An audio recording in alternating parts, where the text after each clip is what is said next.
कभी कभी हम जाने अनजाने में कुछ ऐसे गलतियां कर बैठते हैं कि उसे ठीक करना हमारे बस में नहीं रहता, और जब तक हमको उस गलती का एहसास होता है तब तक बहुत देर हो जाती है। एक बार गौतम बुद्ध अपने शिष्यों को एक कहानी सुना रहा था।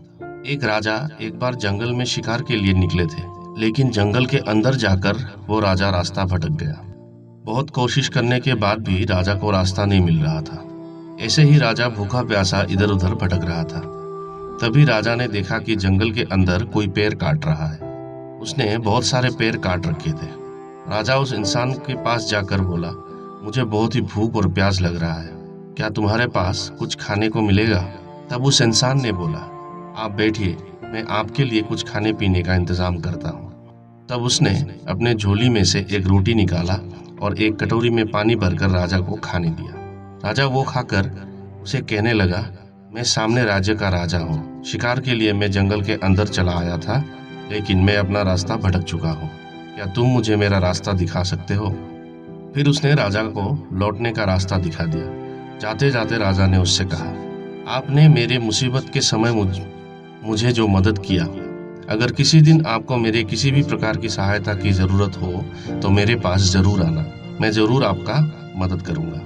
ऐसे ही कुछ साल बीत जाने के बाद धीरे धीरे करके उस जंगल के सारे पेड़ खत्म हो गए। वो इंसान पेड़ काट कर उसे जलाकर कोयला बनाकर बाजार में बेचता था। जब पेड़ सब खत्म हो गए तब वो अपने रोजगार की चिंता के चलते राजा के दरबार पर पहुंच गए और हाथ जोड़कर राजा को बोलने लगा कि महाराज, मैं जिस जंगल में पेड़ काटता था उसमें अब एक भी पेड़ नहीं बचे हैं और मेरा गुजारा चलने के लिए मेरे पास कोई भी दूसरा रास्ता नहीं है। इसीलिए मैं आपके पास आया हूँ, क्योंकि आपके राज्य में छोटे बड़े बहुत जंगल हैं। अगर वहाँ से आप मुझे एक छोटा सा जंगल दे देते तो मुझे भूख से नहीं मरना होता, उसी से मैं अपना गुजारा चला लेता।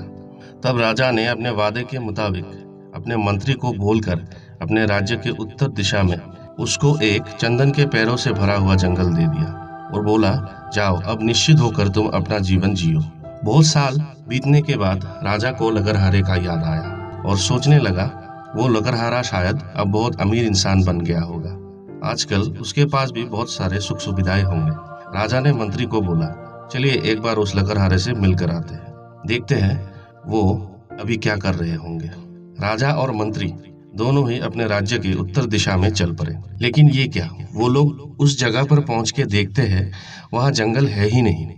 राजा ने मंत्री से पूछा, क्या हम सही दिशा पर आए हैं? यहाँ तो वो जंगल है ही नहीं।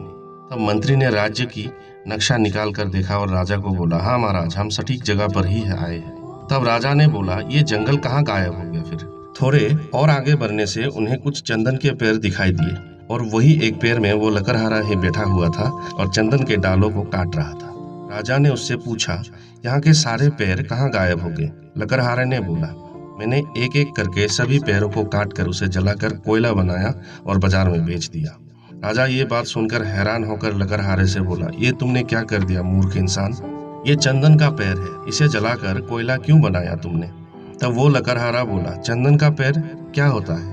राजा ने कहा, अच्छा होता अगर तुमको ये बात मालूम होता तो। तुम एक काम करो, इस पेड़ के एक डाली से 2 छोटा टुकड़ा काटकर उसे बाजार में बेचने के लिए ले जाओ, और हाँ, उसको जलाना मत। तब वो लकड़हारा 2 टुकड़ा डाली काटकर बाजार में बेचने के लिए ले गए। बाजार में एक चालाक व्यापारी लकड़हारे को चंदन के लकड़ी के साथ देखकर अपने दुकान में बुलाकर बोला, तुमको इस दोनों टुकड़े का कितना चाहिए? लकड़हारा थोड़ा चिंता में आ गए और उसने बोला, आप कितना देंगे? तो व्यापारी ने बोला, मैं तुम्हारे इन दोनों टुकड़ों का 10 रुपया दूंगा। लकड़हारे ने बोला, 10? व्यापारी समझा इसको शायद लकड़ी का भाव पता है, लेकिन असल में लकड़हारा हैरान हो गया था कि इतने छोटे टुकड़े का कोई इतना भाव कैसे दे सकता है। तब व्यापारी ने बोला, ठीक है, मैं तुम्हें इसका 20 रुपया देता हूँ। लकड़हारा चौंक कर बोला, 20? व्यापारी सोच में पड़ गए और बोला, ठीक है, 40 रुपया दूंगा। ये सब पास का दुकानदार देख रहा था और लकड़हारे को बोला, मैं तुम्हें 100 रुपया दूंगा, ये सामान तुम मुझे दे दो। ये दाम सुनकर लकड़हारा अपने सिर पर हाथ रखकर बैठ गए और चीख चीख कर रोने लगा, क्योंकि अब उसको मालूम हो गया था कि जो पेड़ उसने जलाया था उसका असल मूल्य कितना था, कितना कीमती संपत्ति उसने बर्बाद कर दिया। कहानी को खत्म करके गौतम बुद्ध अपने शिष्य को कहा, उस लकड़हारे की कहानी सुनकर शायद तुमको हंसी आ रही होगी, नहीं तो सोच रहे होंगे कि वो कितना बेवकूफ इंसान है। लेकिन एक बात याद रखो, हम सभी उस लकड़हारे की तरह ही रहते हैं। बहुत नसीब से और भगवान के आशीर्वाद से हमें चंदन की पैर की तरह कितना ही कीमती जीवन मिला है, लेकिन हम अपने जीवन को रोज नष्ट कर रहे होते हैं। ये जीवन कितना कीमती है, कभी उसको जानने की कोशिश ही नहीं करते हैं। हमारे कीमती जिंदगी को हम लोग गुस्सा, अहंकार, जिद, दुश्मनी की आग में जलाकर कोयला बना रहे हैं। जो होना है वो तो हो चुका, उसे वापस लाना संभव नहीं है। इसीलिए अब जितने भी चंदन के पैर बाकी है, यानी कि हमारे जीवन का जितना भी समय बाकी है, आइए इसे उचित जगह पर इस्तेमाल करते हैं और अपने जीवन को सुख और समृद्धि से सजा डालते हैं।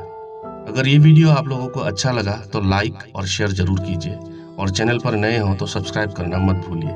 जय हिंद, जय भारत।